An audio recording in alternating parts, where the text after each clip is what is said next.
get things started. Real briefly, we're going to start with our guest speakers tonight because we have other things to do. And then we'll move into our normal board reports and then Q&A. So with that, I'm going to ask our, well actually, I'm going to head myself. We're going to just introduce ourselves to the board and then any new neighbors. So Tony Chemensky has come out of retirement to serve as our interim infrastructure person.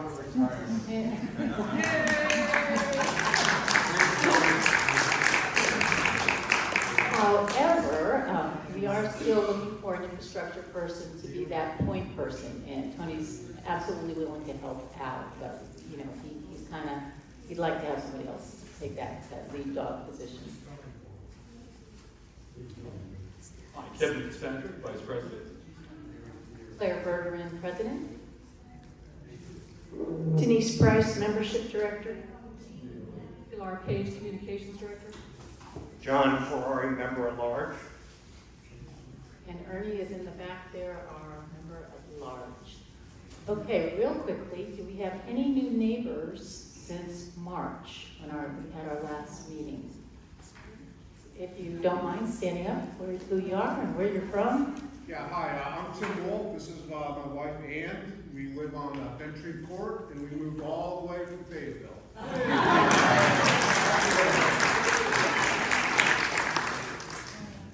Yes, over there. So Kevin and Nicolette Gaffey, we live at 145 Junior Creek, and we moved from Washington State. And the newcomers. Oh, there you go. Robin Huskis. I moved from Wilmington, North Carolina, and I live at Pinehurst number 6, and I'm still unpacking. Oh, very new. Welcome, welcome. Anybody else? All righty. Well, now we'll move into our guest speakers, but real quickly, did somebody lose a car key? It looks like almost like a fishing lure or not quite a little pocket knife thing here. It doesn't have any logo on it, so I don't know what kind of car.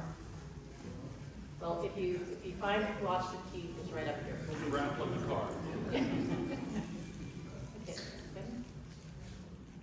So our featured speakers tonight are Pinehurst number 6 own Larry McWing and Jack Schlemmer. They're here tonight to bring us up to date on preparations for the USGA inaugural Adaptive Open, which will be contested on Pinehurst number 6, as we all know, 42 days from today, July 18th, 19th, and 20th.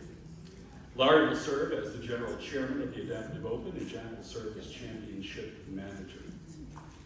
Jack, as most of you know, is the managing pro at number 6. He earned his marketing degree from Eastern Kentucky University's School of Business with a concentration in professional golf management. He came to Pinehurst in 2016 and has worked as an assistant golf professional at the main club at number 6 and number 8 before becoming pro manager at number 6 in 2019. And Jack, I really appreciate the combination of professionalism and goodwill that you bring to your position at the clubhouse. Larry McWing's contributions to golf in the Carolinas are truly extraordinary. For many years, he has served as a senior official in essentially every major tournament played in the Sandhills and across the region. He became a CGA senior rules official in 2015 and obtained his USGA expert rating as a rules official in 2019. He has also served for 15 years, assisting as a volunteer chairman, rules official for the North and South Championship and many other Pinehurst Country Club championships. He served as the general chairman of the 119th U.S. Amateur at Pinehurst Country Club and as the vice chairman of the scoring group in the 2nd U.S. Senior Women's Open at Pine Needles. He was a member of the Tin Whistles, serves as a trustee for the Tin Whistles Scholarship Foundation, which provides scholarships to qualifying students in Moore County. And in 2020, in recognition of Larry's many contributions, he's received Carolina Golf Association's highest honor, the Charles E. Lynch Jr. Distinguished Service Award. We're grateful that you both can be here tonight to bring us up to speed on preparations for this really important inaugural tournament. Thank you very much.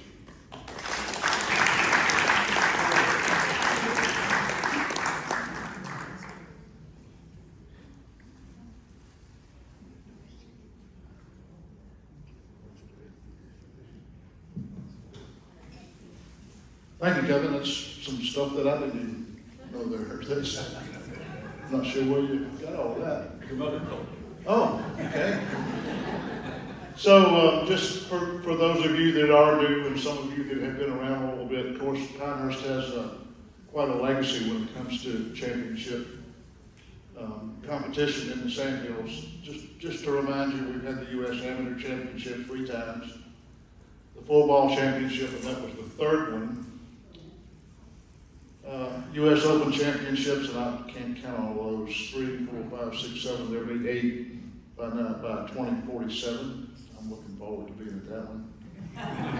U.S. Women's Open Championships, Senior Open Championship, and that's kind of started it all in 1994. Is there anybody around here that was, oh, Jackie, hi, Jackie. You were probably a walking scorer, right?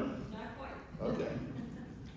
The amateur in '89 for the women, and then we've got the adaptive championship coming up the next 2 years. So when they awarded this, typically what they do with the championship is they come in, they hand us a manual, and they say, here's how you do it.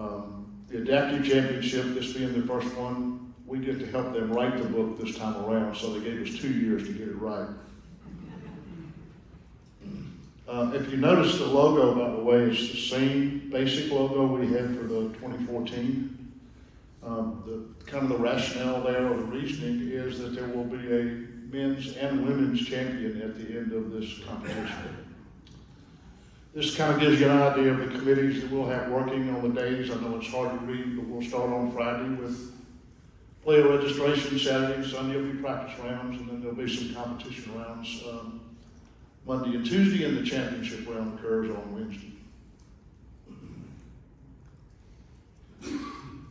The championship will have 96 players. They've already been decided, they've already been slotted. There'll be one wave for the day, and you'll probably figure it out here in a minute why. But there will be tee times off of 1 and number 10.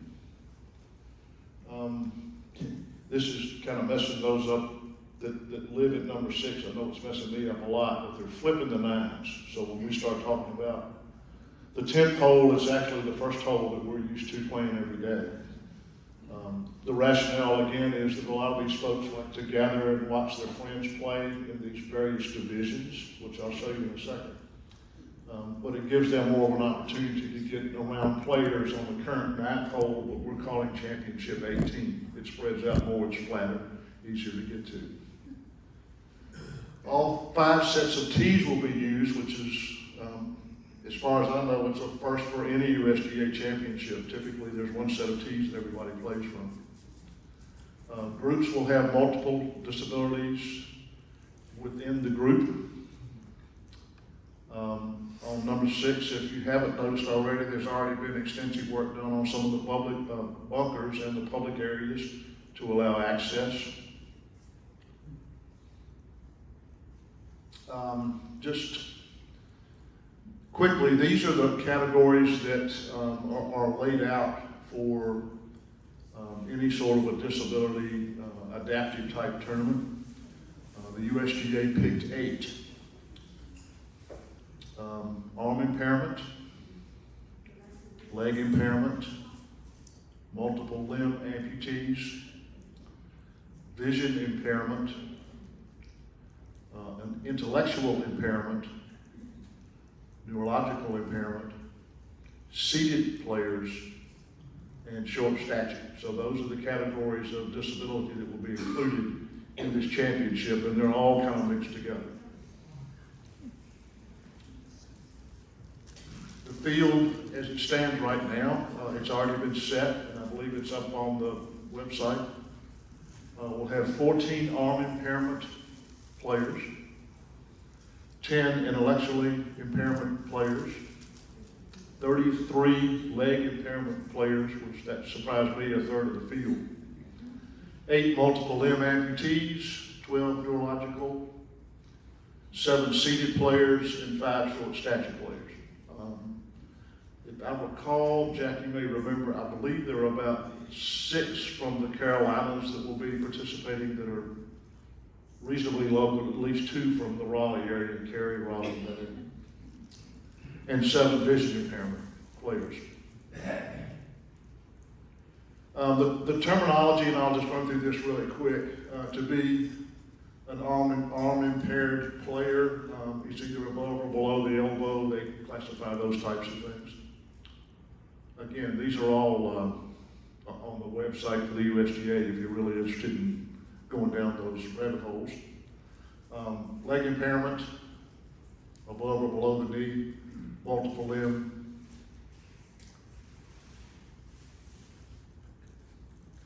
Vision impairment, or VI as it will be referred to, and they have actually 3 levels of ratings, so there's a B1, a B2, a B3. Each of these folks will have with them a guide, which for those of you that are into the rules a little bit, you know now you can't stand behind a player while they play.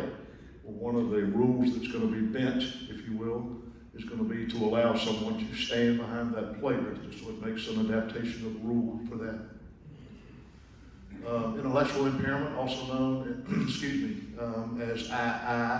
developmental disabilities, IQ of 75 or less. Neurological impairment, most common diagnosis is cerebral palsy. One of the young men that we had here for the media day about a month ago was a cerebral palsy player. He is the only one that walked that day, by the way. Everybody else took a cart, but he chose to walk just because he could stay stretched out doing his 18 holes.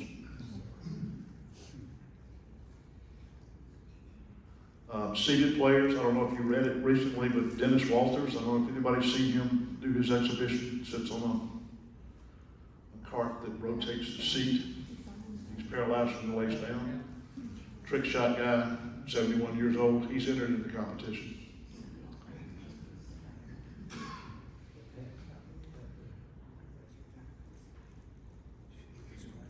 It's no secret at Breaking Par that we deeply believe golf's the greatest game ever invented. But even the most devout believers need proof from time to time.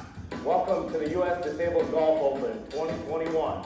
Arnold Palmer once said, "Success in this game depends less on strength of body than strength of mind and character." Well, not too long ago in the Arizona desert, those words rang more true than ever. The amount of admiration that you have for these people is unbounded, in my opinion. The United States Disabled Golf Association was formed in 2015 with the mission to provide adaptive golfers an opportunity to showcase their ability in a golf championship at the highest level. There are 82 players from 32 states and 1 foreign country. You have cerebral palsy, you have MS, Wheelchair golfers, we have a triple amputee. you have arm guys, leg guys, I'm a G1, so I'm above knee amputee. It's a huge mixed disability event. This year's event even pulled some celebrities. Amy Bockersteady, she's out here and she's got Down syndrome. I got this. When you come out here, your disability is out the window. You're just an able-bodied, normal person. Exactly. We quickly realized handicap indexes were the only handicaps out here. But Jason Fairclough, the event's founder, he wasn't always sure this tournament would be a home run. We didn't really know exactly how it would play out. Jason says historically there's only been tournaments tailored towards specific impairments. He set out to change that. We wanted to win, all impairments. And so that's kind of how it got started. And it's taken off like wildfire. If you've watched any of the golf this week, it's pretty inspiring how good a lot of these athletes are. Heck yeah, no joke. I'll tell you right now, most of these golfers could hustle you in a heartbeat. And the custom equipment that enables some of these athletes to play the game is freaking awesome. A lot of it is just trying to adapt the equipment to the player. There's special carts like the solo rider for folks that can't walk or have limited leg strength, and there's all sorts of custom adapted golf clubs. As an engineer, it's a fun part of the job. A lot of these people were active for able-bodied athletes before they were disabled. I was in the United States Army, and our truck hit an IED, which resulted in the loss of my left leg above the knee. You know, at first I wasn't so sure about the game of golf, but once I hit a couple shots off the swing spot, I fell in love with it. I got the bug, and now I'm winning tournaments. It's a pretty cool deal. Hopefully someone on the couch says, hey, I can do that. We played a tournament last month, and the one guy, it was his first tournament, he showed up and he said, this is the first place I feel normal, because nobody's looking at me different. This tournament is proof that golf is an inclusive sport. As Amy's coming out of college, we wanted to look to alternative groups to play golf with. It's nice to see folks out in front of her who give us something to shoot for. I like this event because it makes me happy and making new friends. Amy hit the nail on the head. The positive energy out here is contagious. The most amazing thing is to watch them struggle and laugh. There's no bad round of golf. Say when you were videoing, you know, I dumped it right through the tree. I'm the type of guy to where I could make birdies, I could make eagles, you're gonna get the same reaction. They're just grateful to be here and grateful to be able to play golf with their disability. It's hard to walk away from this tournament not feeling grateful. Grateful for health and grateful for the great game of golf. This tournament shows how remarkable the game of golf is because anybody can compete. This event shows that we can do it. We can adapt and overcome. And ladies and gentlemen, that's exactly what this game is all about.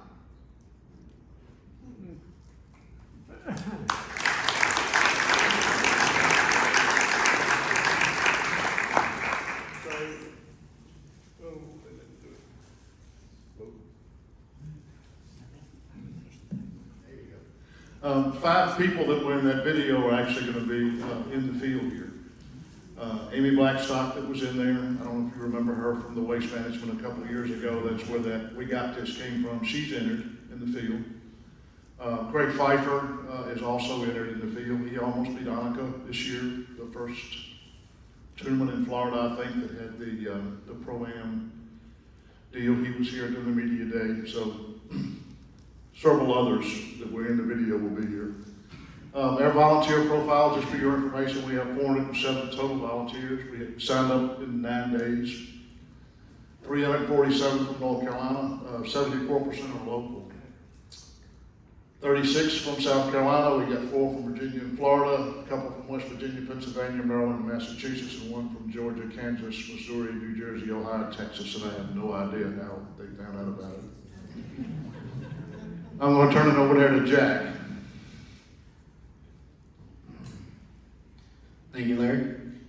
Good evening, everybody. Thank you for letting me come and talk about our wonderful event that we're getting ready to host this year. And we're really looking forward to it, and I hope everybody else is here that kind of gets to be a part of it. Pretty sure everybody in this room knows that face. Mr. Bridgers. He is our Pinehurst Country Club Director of Golf and Club Manager. He's had the privilege of being a part of 5 of the USGA events that we've hosted in the past 8 years. So he is a part of this event for the next 2 years, and he's looking very forward to it as well. Oh, another familiar face. I'm pretty sure you've already heard most of my background. Been here for 6 years.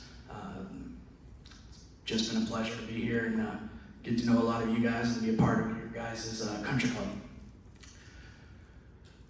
Matt Nunez recently took over as the PCC Golf and Tournament Director. He has quite the resume as well, helping Larry with a lot of his events and helping a lot of our members for a lot of their events as well. He is looking very forward to the adaptive as well. He was instrumental in the amateur with Ben as well as the 4-ball, helping Larry as well. He was an intern with the USGA before being at Pinehurst, and definitely is instrumental in helping us here as well. To kind of go over a little bit with the parking plan for number 6, on site, as most of you that are members know, our parking is kind of restricted. Our parking on site is being limited to players only and officials of the USGA or Pinehurst officials. If you are coming to spectate, we have 2 ways of doing it for you.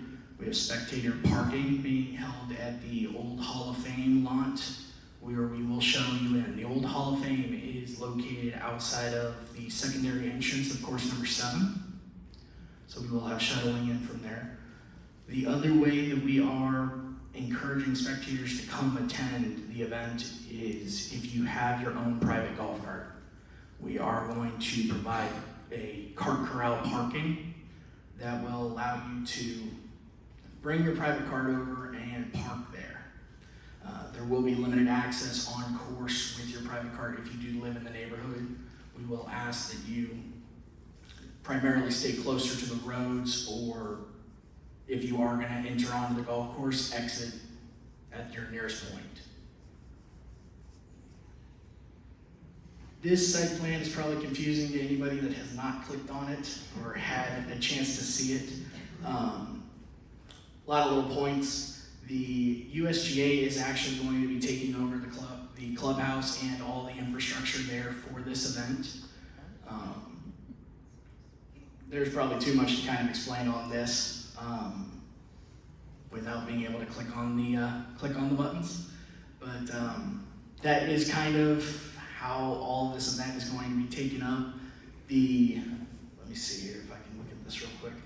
The blue little tent in the top of it is where the volunteer headquarters is going to be for hospitality. So that is where all the players are going to end up being. It's too much. A little bit of a timeline. Course build for those tents that are going to be put up behind the championship 18th green and 9th green is going to start on June 20th. So here coming up in just a couple weeks. So you'll see them out there. USGA staff will be on site in July 7th, so just about a month away. The course will be closed for play starting July 15th until July 20th, which is the final day of the championship. July 21st will actually be closed as well for cleanup and reconstruction of the facility. I'm sure a lot of you probably play pickleball as well. Pickleball will be closed during this event. It has been encouraged to be shared with all of you through the resort and through the pickleball professionals. Saturday, July 16th and 17th, as Larry mentioned, will be the official practice rounds and registration days. Monday will be the first round. Tuesday, the 19th, will be the second round. And then we have the championship round concluding on Wednesday, July 20th, which we will then award 2 champions, a male and a female champion, as well as a overall champion for each classification. Do we have any questions regarding the Adaptive Open? I'll ask one. Go ahead. I'm sure Larry, probably a lot of spatial rules, but what about the seated players when the ball's in the ball? Will they go in and have opportunity spatial rules? Yeah, so some of them have been altered so that they can move in and out. It was with the help of the agronomists and so forth that help them with that. They will also have some special rules, one of which may actually be, instead of a 2-stroke penalty the way it is now to take a ball out, they maybe have a 1-stroke penalty if they decide not to play it. They can't take, they will be. There are some places that they would be able to get in, yeah. Go in and out. Yep. Jack, for those of us who live close to the course, can we just walk under the course anywhere? If we have rented or somewhere, or check in, or? Are you talking about for volunteering or No. not volunteering? For spectating? Yeah, spectating is free of admission. There are no tickets, no credentials needed for spectators. So yes, we highly encourage, if you do live on the grounds, please come out and support all the players. So the comment he made earlier about access was just for like private cars, and that would be obviously doing the play of it. And one of the issues, not issues, but one of the challenges we have is that every single player will have a cart, which is a little unusual for a USGA championship, but it's just the nature of the tournament and the way it's going to be held. So we'll already have I think we figured 178 carts out there anyway, so having other carts having access would just probably be, it's gonna be too much. There'll be signage, there'll be all that sort of stuff. Good, Jackie? Volunteer parking, are you, I mean, I live on number 6, are you encouraging us to walk, or how do you? Yeah, volunteer parking will be with spectator parking at the Hall of Fame line. So very well walk. if you've got a cart, you're Gotcha. bring it in. If not, walk, you'll be better off, I think. Or find a friend that's closer, yeah. I know Mike McKittrick has got a bunch of reservations in his driveway.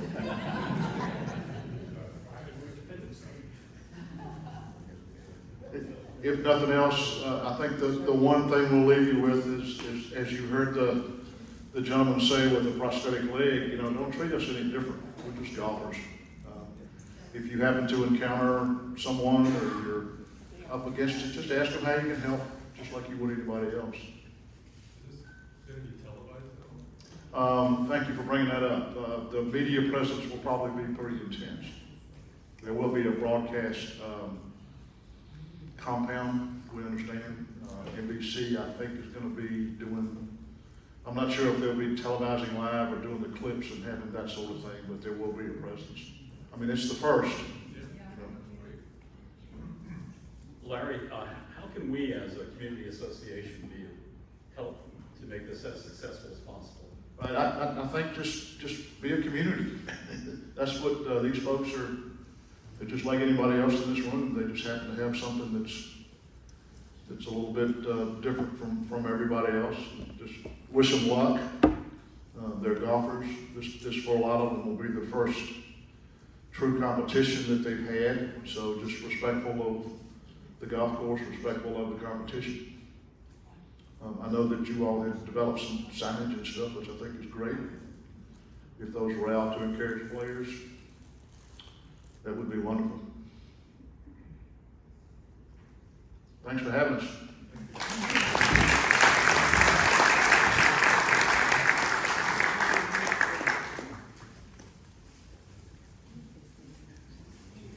So both Larry and Jack have other responsibilities they need to run off to. Thank you for being with us this evening.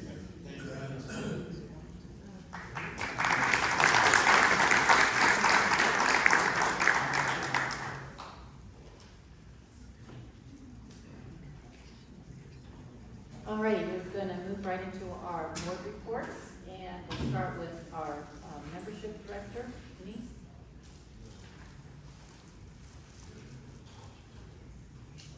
Sorry, I don't usually go first, so. We're having a really good year in terms of membership. I am, I guess, pleased and relieved that we have directories to hand out to you tonight. Our printer didn't get their paper in time, and I said I have to have them for the 6th. And so they gave them to us, but didn't shrink wrap them. So I have to thank Kathy Martin and Linda Goodwin and my wonderful husband, Jeff. The 4 of us spent 2.5 hours this afternoon stuffing the directories into those plastic bags, getting ready for the time. So, but you'll notice if you picked up your directory, you'll notice it's about twice as fat as it usually is. And it's because by popular demand, we added a sort by street. So it's after the regular alpha sort. There's a sort by street, so it's helpful if you want to know who else lives on your street. And we did it a bit selfishly because if you notice somebody on your street is not listed, that's because they're not a member, and maybe you could kind of encourage them to join us. So please be an ambassador for your street.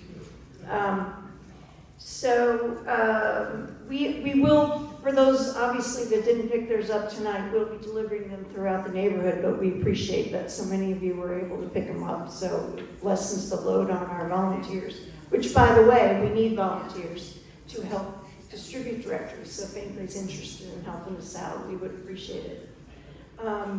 We also have an online directory. The one that's posted now is as of March, and we will post the online one this month. It's pretty much finished. I think I mean, it's just dribs and drabs of new members that are coming in through the mailbox these days. But so we'll get that out this month. So if you don't, it's a little easier for folks sometimes to just look at it online, whatever your preference is. So you'll have that. But in terms of members, we have 711 members that have signed up so far this year. And to give you some perspective, we have about just under 1,500 lots in this neighborhood. And so, you know, we're getting up to about half. And a lot of those lots are still just lots, and there's no property built, although they're becoming fewer and fewer if you've noticed the construction around. But we have, this time last year, we had 678 members. So we're ahead, and we're still hopeful that we'll get more before the end of the year. We have 92 new members this year, so we're really happy about that. We do have a few members from 21 that haven't re-upped for 22, 70 of those, and so we'll keep bugging them until they join. There were 43 new residents since the beginning of the year, and that excludes the vacant lots and the developer-owned properties. 12 of those have joined us, so we're again hoping that we get more and more folks to jump on the bandwagon. One of my responsibilities is also to take care of the Welcome Committee, and Kathy Martin, who's back there, who delivers the welcome bags.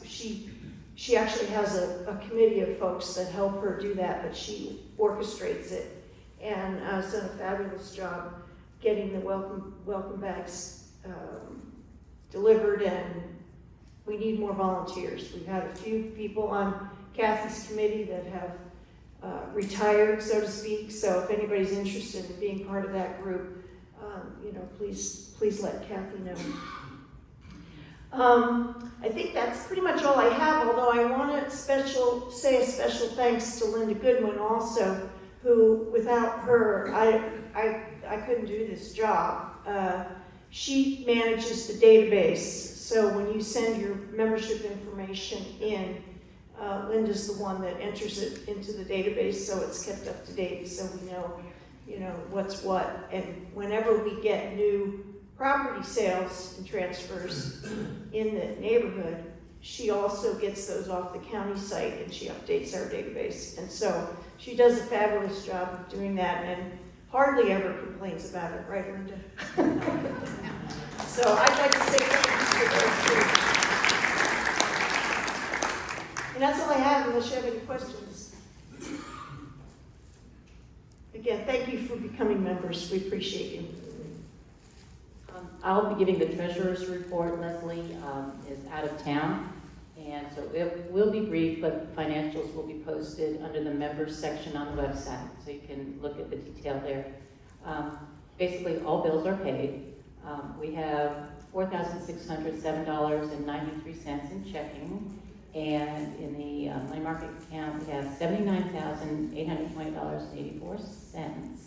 So total is $84,428.77. Now, I know a lot of you have questions about why do we have so much money? We have some big projects coming up. We've been trying to work on the entrances and really revamping them. We have some bills that are going to be due on some of the irrigation and infrastructure issues we've had to have repaired. But we've been running into some issues on, well, you hear them all the time, supplies, labor, and all that kind of thing. What I want y'all to know is that it's on our radar. We're just trying to get it done. We want to really enhance the north entrance. And I've been meeting with folks at the resort and at the club to just understand a little bit more how we can work together, update the neighborhood to Pinehurst standards. And I really think the USGA, having this presence here, is really going to elevate how we look. And I think we're going to see a little bit more attention paid. So yes, we're financially in a good place, but we understand that we need to do something with those funds to, once again, enhance the neighborhood.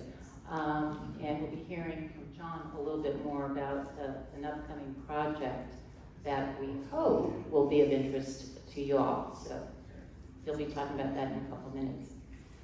That's the treasurer's report. Are there any questions? Thank you, because I'm not Leslie. All right.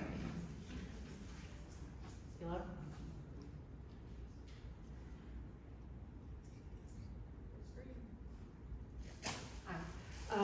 I'm Pilar Page. I have been the communications director for 7 years, and I'm going to be stepping down. My husband and I bought a second home, so we're not going to be here nearly as much as we are now, and it's time for somebody else with great enthusiasm and understanding of the neighborhood to take it over. So if you know of anybody that loves to write, I would be happy to train them on how to do all the little, technology things, but it's not hard, it's pretty easy. Kevin's already learned how to do it, so of course he's pretty techno savvy. But anyway, if you are interested or know of anybody that you think would be good, contact Kevin or Claire. And Pilar, thank you for 6 years of service to the board.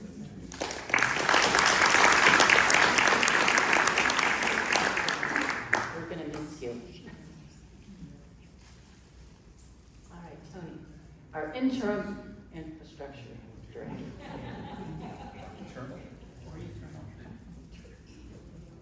If you just push it once, there you go. Okay, I've been in this racket of infrastructure director for the last 10 years. And after turning 80, I thought that was enough. Until this afternoon, Claire called, she said, "Can you step in again?" Let me tell you, the benefits are great. You get an extra week's vacation after 10 years. So please, somebody volunteer and help me out. It's not that big of a job. It's been a little bigger than normal because of North Entrance, but the rest of it takes usually 2 people, 3 people. Somebody who would watch the South Entrance. I watch the North Entrance. Check the irrigation. Make sure that the landscaping people are doing the job they're supposed to. They are not doing the job at the North Entrance right now because the infrastructure person didn't go after the landscaping. So we have to be on that, to make sure it's done right. Please volunteer. I need help. Yes. The 11th year, I don't think I'll survive another 12. Thank you, Tony. We really appreciate it. Okay, John. Good evening. You're going to be sick of me by the end of the year. I have been working with the rest of the board in kicking off not sidewalks but walkways.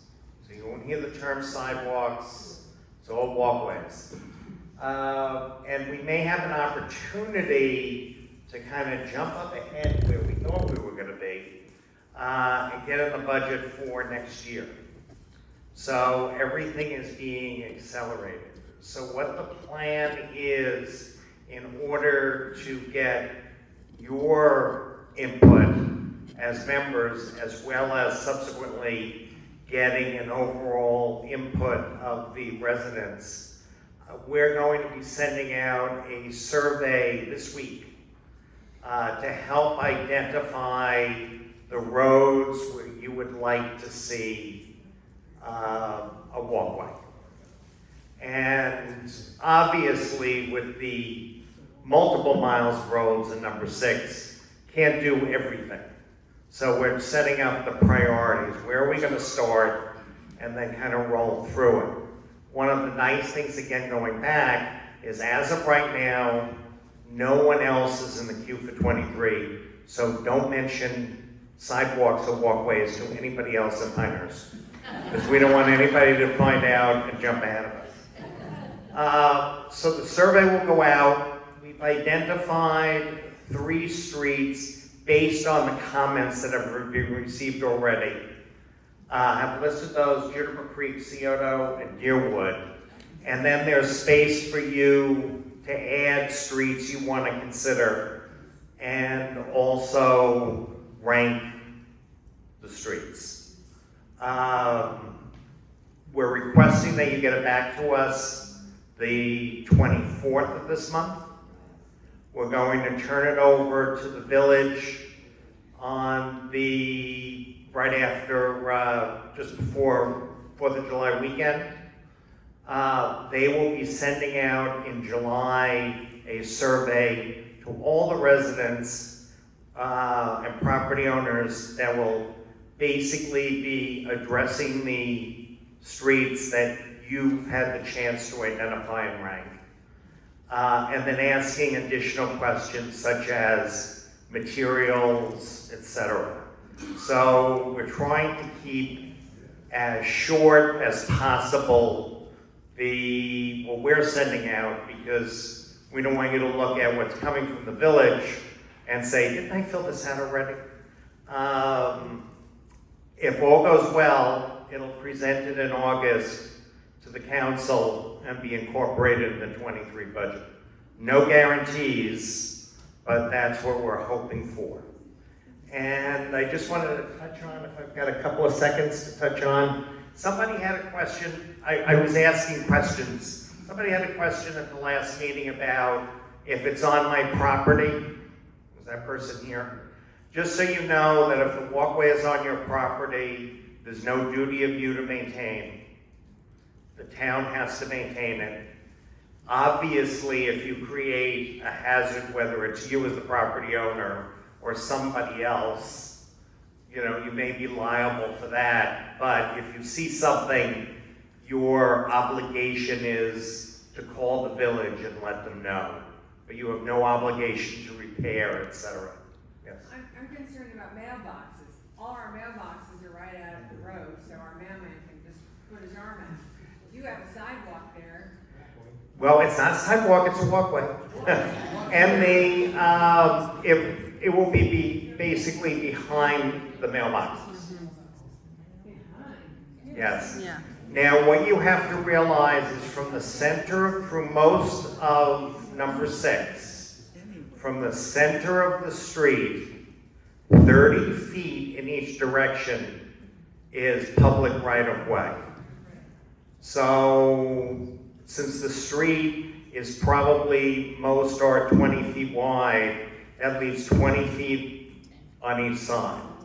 So one of the things that the village will spend a lot of time working with everybody and then identifying which side of the street to go on, will do their best efforts to put it on the side that has less impact. Obviously, if you have to move a lot of things around,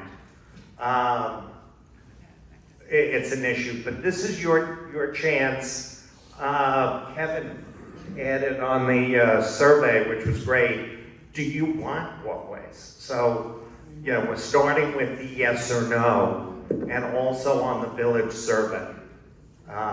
You can also put your opinion in. The other thing is look at the materials. There'll be much more detail on that in the village survey. I'm letting you know now, so in case the question pops up as you're filling it out, what's it gonna look like? There's sifted gravel, there's blacktop, and there's concrete. And I think aesthetically, sifted gravel might look the best. On the flip side, more maintenance, so if you have heavy rains, the village has to come and take care of it. It can't be used on slopes. And the comments from people who might have mobility issues, walking with a cane, etc., or a baby carriage, tend to avoid it because it's not the easiest to use. So in looking at your choices, you know, keep that in mind, because I think aesthetically, we all said that the sifted gravel looks really nice, but when you realize the drawback that you might actually force people who should use it the most not use it. So we have questions. Is this semantics? Do you have a definition between walkway and the other word? It's the way the village identifies it, so we're using the village. So it's the same measurements, the same issues? Correct. It's the village uses the term because it can be used adjacent to a street or it can be used through a park, etc. So it's not just a sidewalk along the street. So are you saying that, for instance, in front of my house, I have a little flower garden, my mailbox, but across the way where somebody owns, there's nothing, it's just kind of, there's nothing going on aesthetically, it's just a lawn that goes down to the road. Are you saying that the town would flip from one side to the other? No, they will look at along a street and they're going to work with you. And again, it's the village, they've done this through communities. It's not going to flip from side to side, but they will look at sides of the street where issues may be, and it may flip it from one side to the other. And also, I really think that we need a new clubhouse before we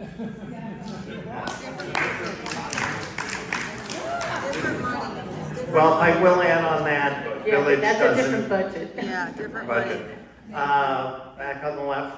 I have a question. Why can't it be natural like a clay? When you walk down Juniper Creek, there's areas that are just hard clay sand that are decent walkways that you don't have to have cement in the pattern. The sifted gravel is that potential.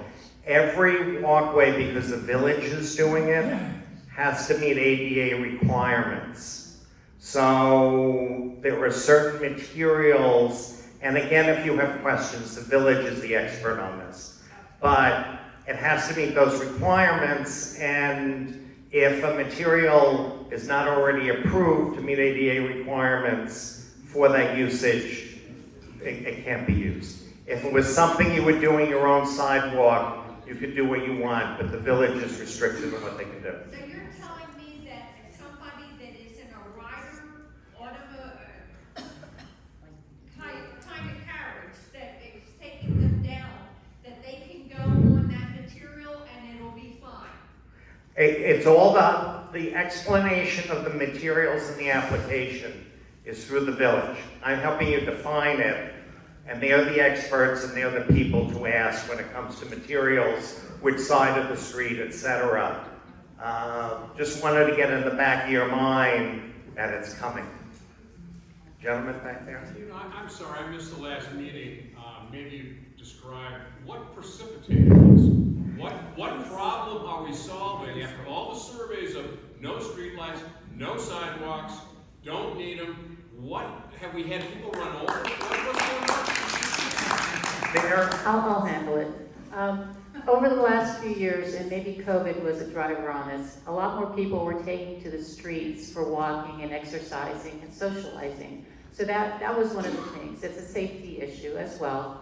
I think what had happened over the previous years in those surveys, they were bundling walkways with streetlights. And that was a very divisive kind of question because there are strong feelings on both of those issues. So they needed to be treated separately. I think what we're trying to do here is to ideally make the neighborhoods safer and more pedestrian friendly. And so now that the village has started doing that in different neighborhoods with input from the residents there on what side of the street and addressing the issues of the right-of-way and drainage. So we have actually bubbled up to the top of that list. So there were enough people in the community surveys indicating a preference for walkways, sidewalks, that now there could be an allocation for us to get some. Now I will also caveat, we're not talking about every street. We're not gonna, pave paradise, but strategically get some walkways so we have a better connectivity and safety. So a follow-up. What precipitated? What's the problem? Even through COVID, with more people walking, who was in danger? Who got hit? Did somebody get hit? Did people get run over? There was an incident with a child in a wagon, and a car was getting a little too close. The mom got worried, the wagon went over, and it could have been a terrible situation. And so it's the vehicle that somebody's driving. I mean, I personally, I think there are a bigger problem with speed limits in 6 than we do needing walkways. And we That's my have, opinion. yeah, we have had the police, we've had the police checking speed. And as a matter of fact, a couple of those roads are the key places where people are speeding. So, it's once again, yes, I agree with you. But then there's also the pedestrian safety issue. Let me just add, as John mentioned, that the survey that you'll receive later this week begins with the question, in general, do you think that walkways would be a good idea for 6? Yes, no. And that's going to be a terribly important question. Now, if the voice of the community is no, then it's no. This is not a foregone conclusion.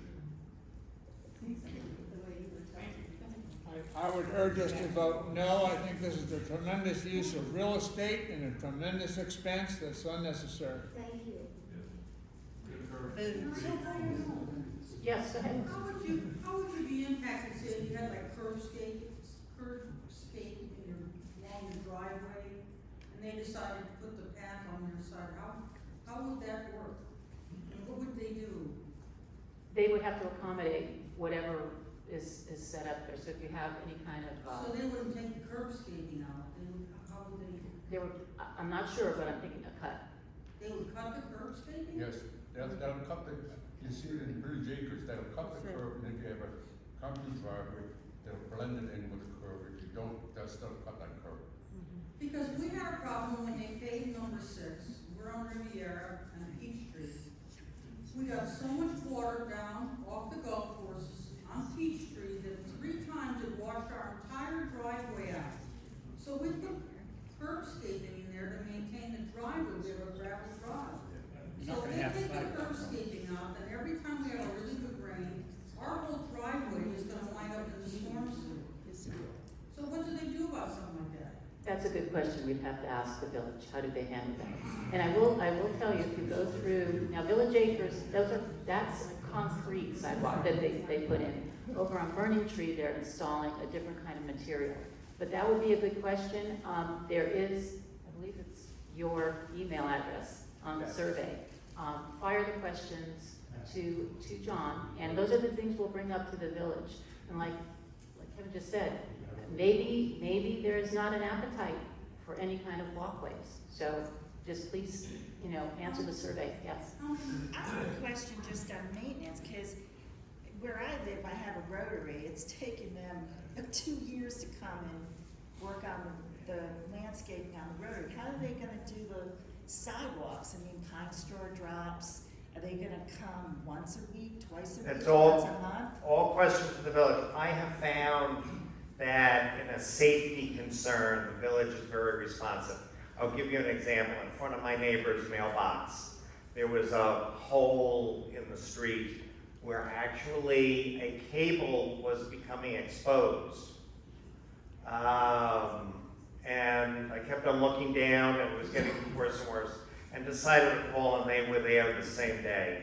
So when it comes to a safety issue, to do it. But realize, and I think as was mentioned before, if in our lifetime more than 1 or 2 streets has a walkway, I would be surprised, because it would eat up the budget of the village for the next 10 years. So we're not talking about every street, and we're not talking about necessarily every block of every street. So answering whether you're looking, you're interested or not is very important.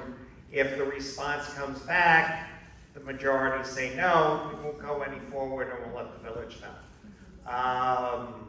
But there is going to be a lot of opportunity for you to put in your input and to make sure that conditions, if by chance it's in front of your house, that conditions are taken care of. So let me just say, I drive up to the resort, my golf cart, through Village Acres. watched all of that being paved. If you wanna know what it's gonna look like, go across the street, okay? You'll see every way possible that they put that walkway, how they deal with mailboxes, curves, drains, etc. Okay, so take a look at that. That's the first thing. Second is when Jeff was here, the Pinehurst general manager, when he was here, his number one observation was, this is human nature, okay? Right now, I mow that 3.5 feet along the street, okay? Now, I'm over on Hampshire Lane. You're not coming down that way in your lifetime. Anyway, but he said, it's amazing the number of residents that live on the main streets that were paved that used to mow that don't now. Because it's not their responsibility. So, drive through there, because that's what you're going to get. It's human nature, folks. It will happen, I promise. Unfortunately. Yes, question over there? Is the survey that you're going to send out going to be sent to members only or to all residents of number 6 that we have email addresses on? It's going to be sent to the association members that we have email addresses. There will be one survey per person, so you can't do multiples. And it's really very short, what, 3 questions? 2 minutes to take. It's 2 minutes to take, so it's really just an acid test to see what the appetite of the neighbors. Now, the next level of surveying through the village will go to number 6 property owners of record.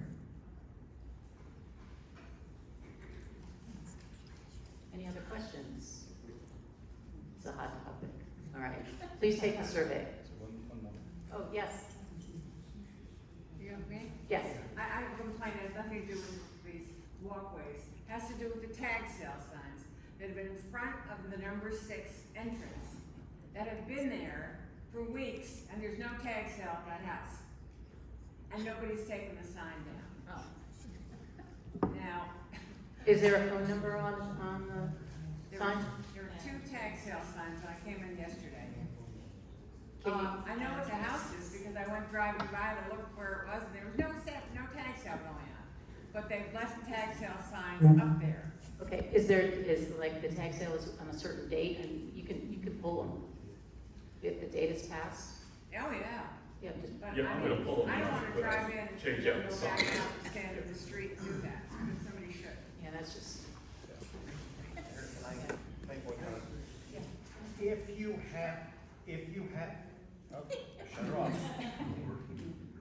If you haven't already, and you've got any type of a smartphone, do download the Village of Pinehurst app.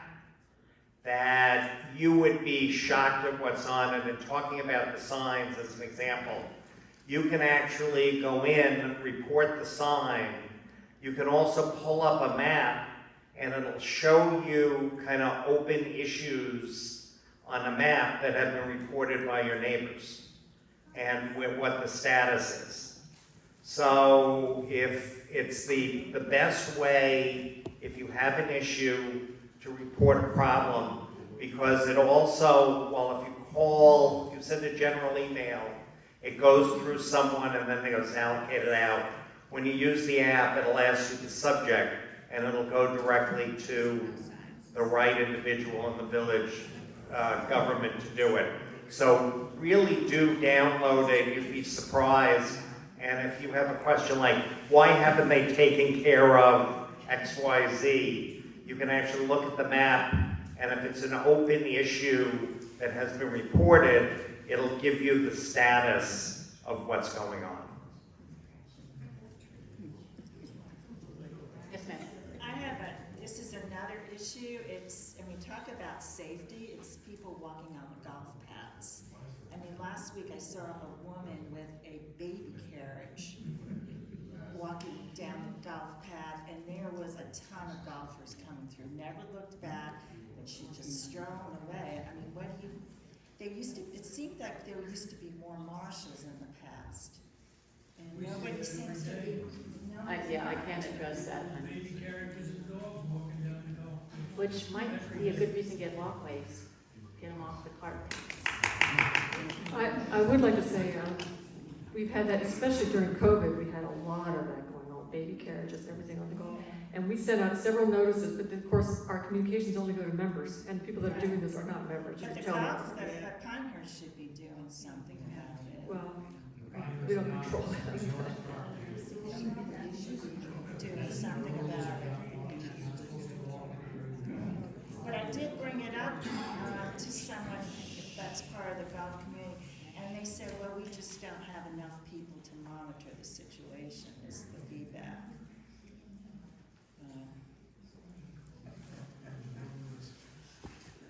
We can certainly put, as Pilar said, put a reminder in eCaddy and on the website as well. Any other questions? We kind of jumped into Q&A before Q&A. All right, we'll move on. Kevin. Speaking of eCaddy, we've been, and the website, we've been trying under Pilar's tutelage to add some new features to that. One of those is 6 pics. People have been submitting photographs to post it onto the website. It's proved to be fairly popular. We've gotten a lot of submissions, and the photos that you saw coming in on the walk-in slides are from your contributions. I think number 6 is a beautiful community, and it's very photogenic, and I like showing it off. And so I would encourage everyone who has photographs of the area to please submit those and share them with your neighbors. And I think it's a great way to highlight what special things we have going on in this community. So thanks in advance for that. And thanks to all of you who have submitted already.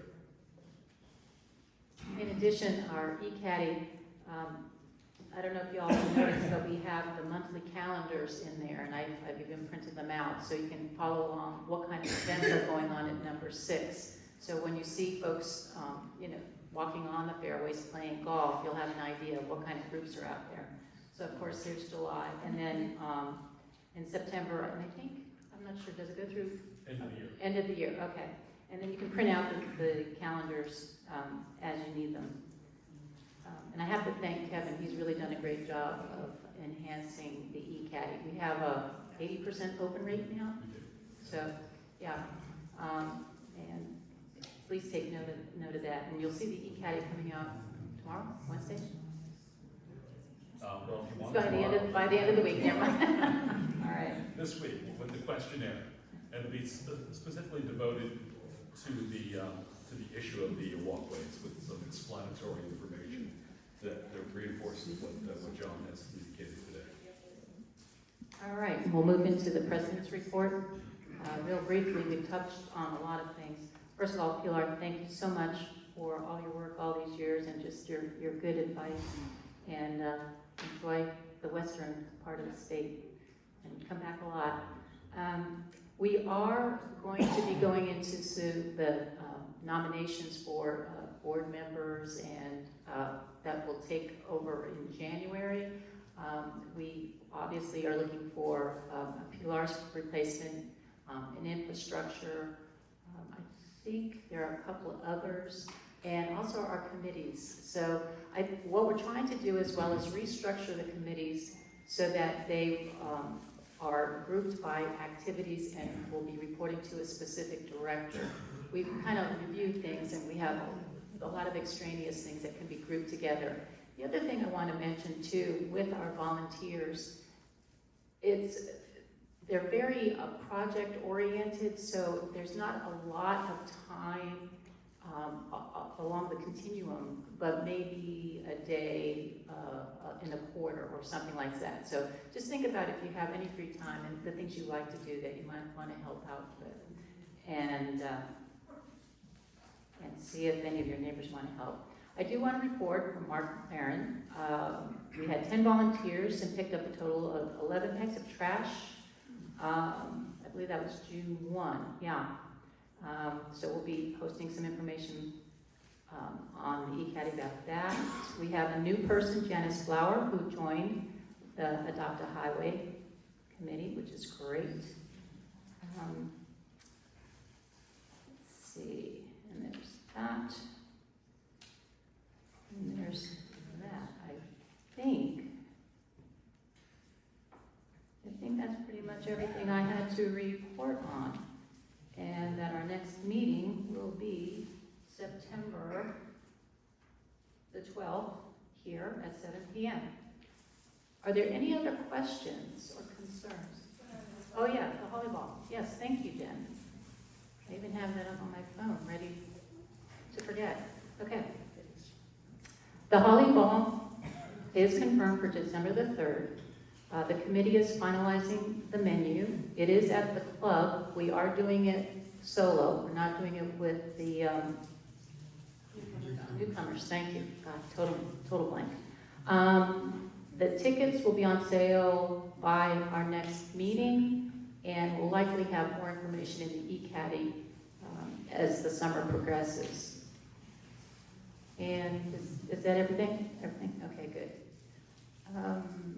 So any other questions or concerns? Yes? I just want to thank you folks for all the wonderful work you do for us. You really do a great job.